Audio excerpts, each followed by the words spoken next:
আসসালামু আলাইকুম সবাইকে। তো আজকে আমরা 2D ম্যাট্রিক্সের একটা পপুলার প্রবলেম দেখব। এটা খুবই সহজ একটা প্রবলেম। প্রবলেমটা হচ্ছে স্নেক প্যাটার্ন। ঠিক আছে? সো স্নেক প্যাটার্ন বোঝার আগে আমরা ছোট্ট করে 2D ম্যাট্রিক্সের রো আর কলামটা একটু দেখে ফেলি। একটা 2D ম্যাট্রিক্সের বাম থেকে ডান দিকে এই বরাবর যে এলিমেন্টগুলো আছে সেগুলোকে আমরা রো দিয়ে ইন্ডিকেট করি এবং প্রথম সারিটাকে আমরা বলবো রো 0।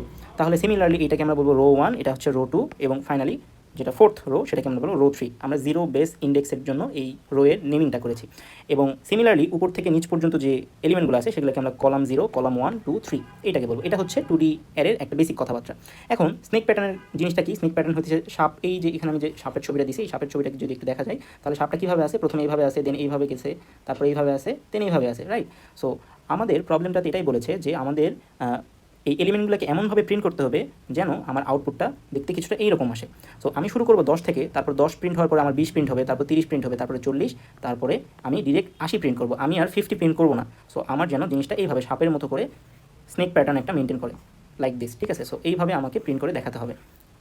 সো এটা খুবই ইজি। যদি আমরা একটু অবজার্ভ করি তাহলে আমরা দেখতে পারবো। তাহলে আমরা সেই অবজারভেশনে চলে যাই। যেমন এখানে একটা জিনিস আমরা একটু দেখার চেষ্টা করি যে ফার্স্ট রো, এইটা হচ্ছে আমাদের ফার্স্ট রো। ঠিক আছে? তো ফার্স্ট রো এর ক্ষেত্রে আমরা কী করবো? বাম থেকে ডান দিকে প্রিন্ট করবো। সো এটা হচ্ছে বাম, সো আমরা বাম থেকে ডান দিকে প্রিন্ট করবো। এটা হচ্ছে ফার্স্ট রো। এভাবে সেকেন্ড রোতে তাহলে কী করবো? সেকেন্ড রোতে আমরা প্রিন্ট করবো ডান দিক থেকে বাম দিক, সেটাই আমি এখানে লিখে রাখছি। আবার থার্ড রোতে যখন আসবো তখন আমরা কী করবো? আবার আমরা বাম থেকে ডান দিকে প্রিন্ট করবো এবং ফোর্থ রোতে আমরা কী করবো?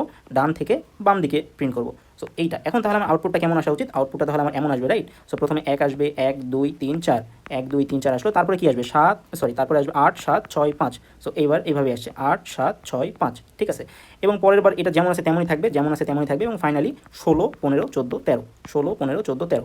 সো আমার প্রিন্ট আউটপুটটা এমন দেখাতে হবে। সো আমরা প্রবলেমটা বুঝছি, ইনপুটটা বুঝছি, আমরা আউটপুটটাও বুঝছি। এখন আমরা প্রবলেমটা নিয়ে একটু আইডিয়াটা দেখি যে এই প্রবলেমটা আমরা কীভাবে চিন্তা করবো।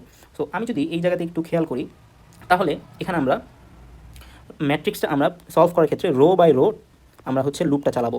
আমরা কলাম বাই কলাম চালাবো না, যেহেতু আমাদের রোটা বারবার এখানে কাজ করতেছে। সো আমরা যখন ফার্স্ট রোতে আসি তখন কিন্তু আমরা জাস্ট বাম দিক থেকে ডান দিকে প্রিন্ট করবো। যখন আমরা সেকেন্ড রোতে আসবো তখন আমরা কিন্তু এদিক থেকে প্রিন্ট করবো। তাহলে আমরা যদি জিরো বেস ইন্ডেক্সের কথা চিন্তা করি তাহলে কী হবে? যখন আমার জিরো, লেটসে আমি এখানে লিখে দিই, যখন আমি 0তম রোতে আসি, রো 0, এই যে এটা হচ্ছে 0। যখন আমি রো 1-এ আসি, এটা হচ্ছে রো 1। যখন আমি রো 2-তে আসি, সো আমার দেখার বিষয় কোনটা? আমার দেখার বিষয় হচ্ছে যখন আমি জোর সংখ্যক রোগুলোতে আসি তখন আমাকে কী করতে হবে? তখন আমাকে উল্টা দিক থেকে প্রিন্ট করতে হবে। অর্থাৎ যখন আমি রো এর ভ্যালু যখন আমার 0 এবং 2 হয় তখন আমাকে এই দিক থেকে প্রিন্ট করতে হবে। এটা হচ্ছে আমার অবজারভেশন। আচ্ছা, এই জিনিসগুলো আমার জোড় সংখ্যা না, তার মানে কি? আমি যদি এই ইন্ডেক্স বরাবর যখন আমি আয়ের ভ্যালু 0 তখন যদি আমি এটাকে 2 দিয়ে মড করে ইকুয়াল 0 পাই তাহলে আমি বলবো যে তাহলে উল্টা দিক থেকে প্রিন্ট করো। তার মানে আমার কী হবে? ওই যে আমরা লুপের ক্ষেত্রে পড়ছিলাম না জিনিসটা এইরকম, যে আমরা প্রথমে সর্বশেষটা নিব, তারপরে 0 পর্যন্ত ট্রাভার্স করবো এবং একটা একটা করে কমাতে থাকবো। আমরা এই পুরো কোডটা এখন একটু বোঝার চেষ্টা করি, তাহলে আমাদের কাছে পুরো জিনিসটা ক্লিয়ার হয়ে যাবে। সো এইটা হচ্ছে আমার স্নেক প্যাটার্নের ক্ষেত্রে আমি পাবলিক ক্লাস এগুলো লিখে নিলাম এবং আমি public static void main string args এবং একটা 2D ম্যাট্রিক্স আমি ডিক্লেয়ার করে ফেললাম। ওকে, কোনো সমস্যা নেই। এখন আমি রোকে কী বলছি? Matrix length. এই ম্যাট্রিক্স লেন্থ নিয়ে আমি কী বুঝাইতেছি? যে একটা ম্যাট্রিক্সের লেন্থকে বোঝায় ওই ম্যাট্রিক্সের রো সংখ্যা কয়টি। সো এই ম্যাট্রিক্সের রো সংখ্যা আছে 1 2 3 4। সো ম্যাট্রিক্স ডট লেন্থ এই জিনিসটা দিলে প্রোগ্রাম বুঝে ফেলে যে রো ইকুয়াল টু হচ্ছে 4। সো আমার এখানে 4টা রো আছে এবং কলাম কি? প্রত্যেকটা রোতে আমার 4টা করে কলাম আছে। সো যখন আমি ম্যাট্রিক্স জিরো মানে কি? ম্যাট্রিক্স জিরো মানে হচ্ছে এই রোটাকে মিন করে। সো এই রোতে আমার কলাম সংখ্যা কয়টা আছে? 4টা। সো আমাকে বলছে ম্যাট্রিক্স জিরো, অর্থাৎ আমি রো 0-তে আসি, রো 0 এর লেন্থ কত? রো 0 এর লেন্থ এখানে দেখতেছি আমার 4। ঠিক আছে? 1 2 3 4, এটা হচ্ছে কলাম। সো আমার এখানে দাঁড়াইলো কি? আমার এখানে দাঁড়াইলো রো ইকুয়াল টু 4, আমার এখানে কলাম ইকুয়াল টু 4 দাঁড়াইলো। এরপরে আমি হচ্ছে কী করবো? এরপরে আমি লুপ চালাবো কিসের উপরে? আমি এই পুরো রোটার উপরে লুপ চালাবো। এখন রো এর ভ্যালু কত আছে? 4, তার মানে আমার লুপটা কয়বার চলবে? আমার লুপটা চলবে 4 বার। এখন আমি বলছি যখন আমার আয়ের ভ্যালু 2 দিয়ে মড হবে এবং ইকুয়াল 0 হবে, অর্থাৎ আমি জোড় সংখ্যক যে সংখ্যাগুলো আমার জোড় সেইটাকে আমি বের করতে চাইতেছি, ইভেন রোগুলোকে বের করতে চাইতেছি। কারণ ইভেন রো হলে আমি লেফট থেকে রাইটে প্রিন্ট করবো, খুবই ইজি। সো আমি যখন 2 দিয়ে ভাগ করবো, যখন আমার ইফ কন্ডিশনের মধ্যে প্রথমে আমার 0 আসছে, 0 মড 2 ইকুয়াল 0 0, এটা ট্রু, তার মানে আমার প্রোগ্রামটা এখানে ঢুকবে। আমার প্রোগ্রামটা যখন ঢুকবে তখন আমার প্রিন্ট করবে কোনটা? তখন আমার কিন্তু এই জিনিসটা ডিরেক্ট প্রিন্ট করবে, কারণ প্রথম রোটা হচ্ছে আমার 2 দিয়ে মড গেছে এবং আমি 0 পাইছি, তাই আমি একদম শুরু থেকে শেষ পর্যন্ত প্রিন্ট করে দিতেছি। এখানে আমাদের কলাম পর্যন্ত আমাদের লুপটাকে চালাতে হবে। এখানে আমাদের কলাম কত? এখানে আমাদের কলাম হচ্ছে 4। সো তার মানে আমাদের 1 2 3 4, তার মানে 4টা আউটপুট আসবে। সো আমাদের আউটপুটটা কী আসবে এখানে? 1 2 3 4। আচ্ছা, এরপরে আমরা যখন এই লুপটা থেকে বের হবো, যেহেতু আমার ইফ কাজ করছে, তার মানে কি আমার ইলসে যাবে না। সো আমি আবার আয়ের ভ্যালু 1 বাড়ায় ফেললাম। সো আয়ের ভ্যালু যখন আমি 1 বাড়ায় ফেলবো তখন এখানে আয়ের ভ্যালু কত হবে, আয়ের ভ্যালু এখানে হবে 1, ঠিক আছে।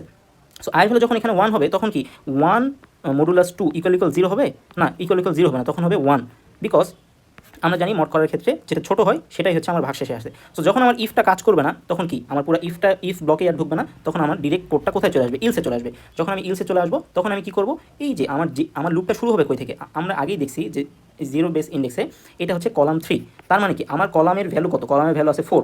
আমি যদি এখান থেকে শুরু করতে চাই তাহলে কলাম 3 শুরু করতে হবে। সো সেই জিনিসটাই আমি এখানে লিখে রাখছি যে কলামের ভ্যালু আছে 4, তার মানে জে এর ভ্যালুটা শুরু হবে 3 থেকে এবং জে চলবে কোন পর্যন্ত, জে চলবে একদম 0 পর্যন্ত এবং জে এর ভ্যালু একটা একটা করে কমবে। So that's why J minus minus. তার মানে কি আমার এই লাইনটাকে কি বলে, এটা হচ্ছে কলাম 3। কলাম 3তে আমার 50 প্রিন্ট হবে, তারপরে আমার কি প্রিন্ট হবে, তারপরে 1 কমবে তখন 39 প্রিন্ট হবে, তারপরে 1 কমবে তখন আমার 33 প্রিন্ট হবে এবং ফাইনালি যখন কলাম 0তে আসবো তখন আমার 32 প্রিন্ট হবে। জিনিসটা কিছুটা এইরকম।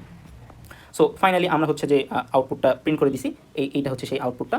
সো আশা করি এই প্রবলেমটাও খুব সহজে বোঝা গেছে। আমরা এখন আমাদের কম্পিউটারে এই পুরো কোডটা রান করে দেখবো যে আমাদের আউটপুটটা ঠিকঠাকভাবে আসতেছে কিনা। তো আমরা এখন এই প্রোগ্রামটা রান করে দেখব।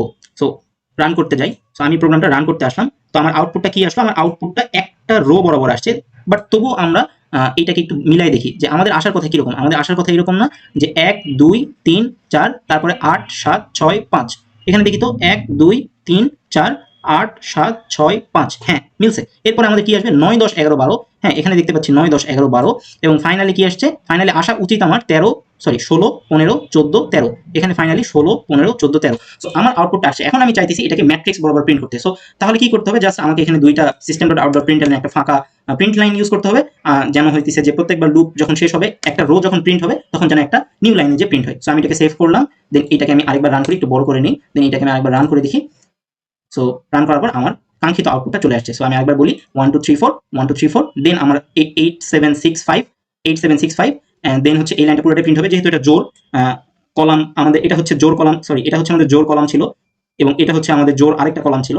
সো আমরা যদি এটাকে উপর থেকে চিন্তা করি তাহলে এটা হচ্ছে আমাদের একটা জোর রো 0 এবং এটা হচ্ছে আমাদের রো 2, এটা হচ্ছে রো 0, এটা রো 1, এটা রো 2। সো এটা আমাদের মানে জোর সংখ্যক রো যেগুলো আছে সেগুলোর ক্ষেত্রে আমরা উল্টাবো। সো আমাদের আউটপুটটাও সিমিলারলি আমরা পেয়ে গিয়েছি। সো এই প্রবলেমটা খুবই ইজি ছিল। আশা করি জাস্ট জোর আর বিজোরের বিষয়টা মাথায় রাখলে এই প্রবলেমটা সলভ করা যাবে। তাহলে আমরা এই সমস্যাটার সমাধান করার যে টেকনিক সেটা বুঝলাম এবং পাশাপাশি আমরা আমাদের এই প্রোগ্রামটা আমাদের কম্পিউটারে রান করে দেখলাম এবং আমরা যথাযথ আউটপুটটাও পেলাম। তাহলে ফাইনালি আমরা এখন এই প্রবলেমে টাইম কমপ্লেক্সিটি আর স্পেস কমপ্লেক্সিটিটা একটু বোঝার চেষ্টা করি। সো এই প্রবলেমে আমরা 4টা রো ছিল এবং 4টা কলাম ছিল, অর্থাৎ 4 × 4 মানে কি 16। সো আমরা 16টা টোটাল উপাদান ছিল এবং এই প্রবলেমটা চালানোর জন্য আমরা প্রতিটি রোয়ের জন্য লুপ চালাইছি এবং প্রতিটি রোয়ের ভিতরে প্রতিটি কলামের উপাদান দেখা যাচ্ছিল। সো তাহলে সময় কত লাগছে আমাদের, সময় লাগছে আমাদের রো ইন্টু কলাম, অর্থাৎ টাইম কমপ্লেক্সিটি অনুসারে এটাকে আমরা বলবো order of R into C. R into C মানে হচ্ছে রো ইন্টু কলাম, ঠিক আছে। সো এটার আমাদের অক্সিলারি স্পেস নিয়ে যদি বলতে চাই তাহলে এটা হবে আমাদের big O of 1। সো এই ছিল আমাদের প্রবলেম। আশা করি আমাদের পরবর্তী প্রবলেমগুলোতে আমরা নতুন নতুন প্রবলেম নিয়ে আলোচনা করব। দেখা হবে সেই পর্যন্ত আপনারা ভালো থাকবেন। সো দেখা হচ্ছে নেক্সট ভিডিওতে। আল্লাহ হাফেজ সবাইকে।